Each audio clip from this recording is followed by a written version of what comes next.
Bien, vamos a hacer uso de la ley de Gauss para determinar cuál es el campo eléctrico en un determinado punto. Específicamente vamos a resolver este ejercicio en el cual nos piden determinar el valor de la intensidad del campo eléctrico en un punto que está a una cierta distancia de una línea muy larga con densidad de carga constante.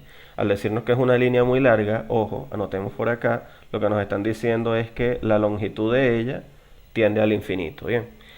Entonces, si vamos a hacer uso de la ley de Gauss, tenemos que recordar que lo que establece la ley de Gauss es que el flujo a través de una superficie cerrada va a ser igual a la carga encerrada entre epsilon sub 0. Pero también debemos recordar que el flujo se calcula como la integral del campo por el diferencial de superficie. Entonces, en este caso particular, no tenemos ninguna superficie porque lo que tenemos es una línea y tenemos un punto. Como nosotros queremos determinar cuál es el campo eléctrico en este punto, tenemos que dibujar una superficie, que es a la que se le llama una superficie gaussiana, que pase por ese punto donde queremos determinar el campo eléctrico. Y esa superficie tiene que ajustarse a la simetría de la figura que tenemos. Entonces, si nosotros tenemos una línea, lo recomendable es que en este caso la superficie que utilicemos sea un cilindro, una superficie cilíndrica, que pase por el punto donde queremos determinar cuál es el campo eléctrico. Es decir, que el radio de ese cilindro va a ser la distancia que hay desde el punto hasta la línea.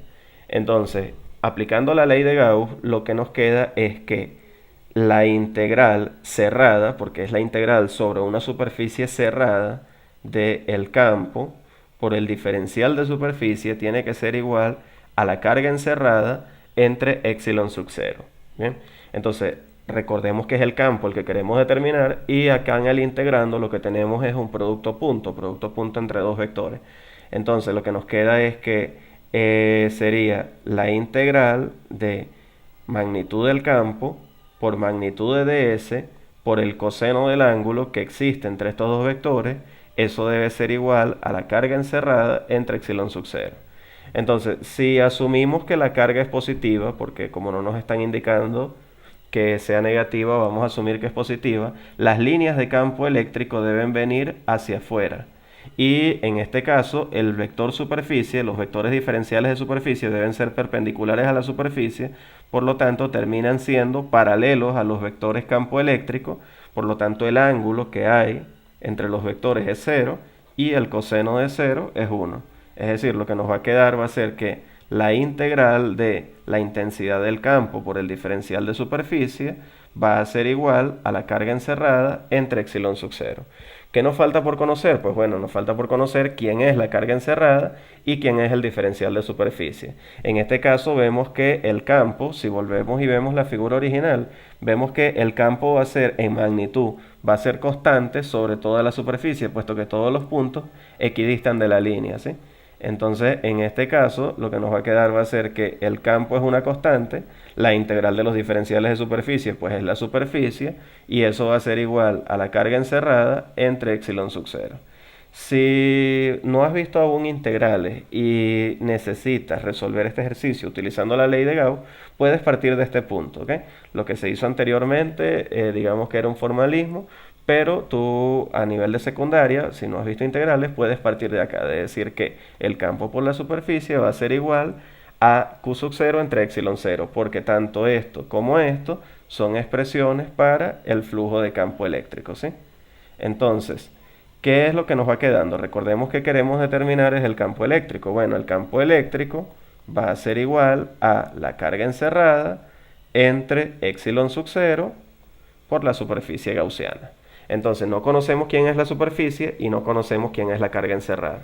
Pero en el problema nos decían que la línea tenía una densidad constante. La densidad lineal de carga la podemos representar con lambda y es la carga por unidad de longitud.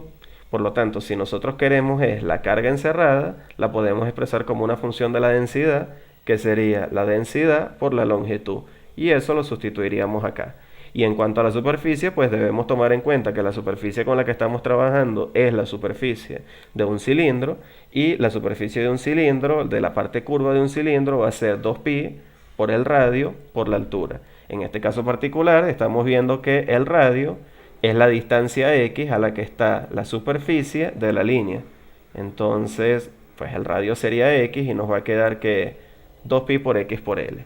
Si sustituimos, lo que nos va a quedar es que la intensidad del campo eléctrico va a ser igual a la carga, que acabamos de decir que es lambda por L, entre epsilon sub 0, que recuerden que es la constante de permitividad, por S, que es la superficie gaussiana, que en este caso, como es un cilindro, es 2pi por x por L. Cancelamos L con L y llegamos a la expresión para el campo eléctrico, que va a ser lambda entre 2 epsilon 0 por pi por x. Si notamos, todo esto que tenemos acá es una constante, por lo tanto, el campo va a ser inversamente proporcional a x. ¿Bien? Entonces, la expresión para el campo eléctrico va a ser, como acabamos de escribir acá, va a ser lambda entre 2pi epsilon 0 por x. Perfecto. Inversamente proporcional a x, como acabamos de decir. Haciendo un repaso, recuerden que tenemos es que planteamos la ley de Gauss, integral del campo por el diferencial de superficie es igual a carga entre epsilon 0, de ahí simplificando llegamos a esta expresión, campo por superficie es igual a la carga encerrada entre epsilon 0, y ahí el trabajo está en buscar quién es la superficie y quién es la carga encerrada. Una vez que conseguimos, en este caso, que la carga encerrada era, vamos a escribir acá, que la carga encerrada era lambda por L y que la superficie era 2pi por R, que en este caso R era X por L, sustituimos en la expresión y obtuvimos el campo eléctrico. Bueno, espero que les haya quedado claro y nos vemos en una próxima oportunidad. Hasta pronto.